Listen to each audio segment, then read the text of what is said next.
Hi mga tay! This is Miss A. Panibagong araw, panibagong ganap na naman, kaya tara, samahan niyo ko. Pagising ko pa lang mga tay ay talagang tinatamad na ang babaeng yan. Pero wala tayong choice kasi kailangan natin maghanda ng almusal. Kaya naman, dali-dali na akong bumangon. Lumabas ng aking kwarto.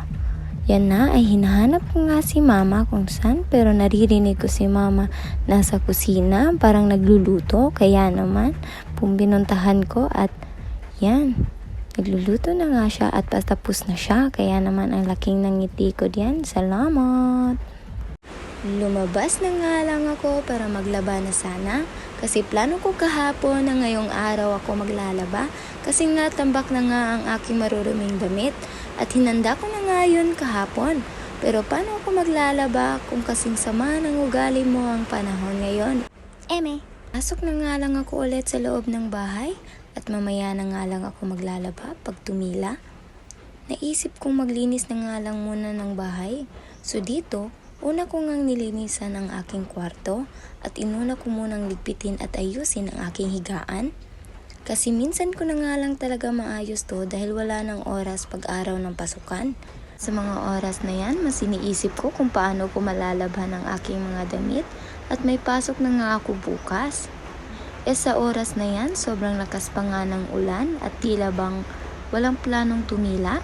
Kaya naman, napapasabi ka na lang talaga ng, "Hay, naku, tama na."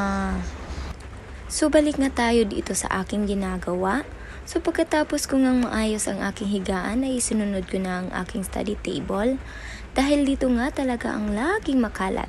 So pagkatapos ko ngang malinis yan ay agad na nga akong nagwalis para makakain na kasi gutom na nga ako sa mga oras na yan. Tapos kung magwalis ay agad na nga akong lumabas at pinatay ang ilaw at dumiretso na para magkape at kumain. Gusto ko nga sanang magkape ng mga oras na yan, kaso sabi ni mama na hindi daw siya nakabili. Kaya naman mapapabili talaga tayo nang wala sa oras. Kaya tara, samahan niyo ko bumili ng kape. Pagkarating ko nga sa tindahan ay si nanay nga yung nagbabantay ng tindahan. Pag si nanay yung nagbibintay ng tindahan ay lagi niya akong binibigyan ng candy dahil daw pakinggan niyo. This is the sign that I love the meaning kasi come again. Thank you. Pag si nanay talaga yung kausap mo, mapapangiti ka na lang talaga. Kaya naman, pagkatapos kong pumili ay agad akong umuwi at nagtimpla ng aking kape at para makakain na nga rin. Ito yung ulam ko, tuyo at saka itlog plus coffee. Sa mga nanonood, anong ulam nyo? Paki-comment nyo nga.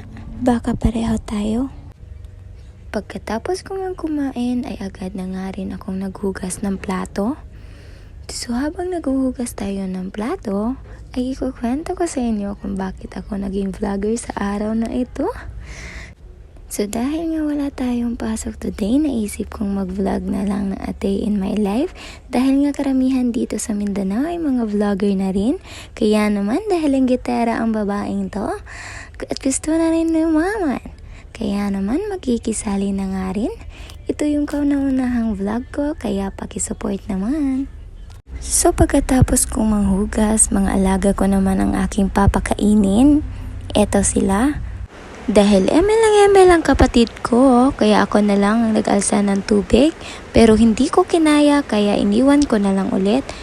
So shout out sa kapatid ko anong ginagawa mo. So sa hindi nakakaalam, nagbebenta po ako ng siomay.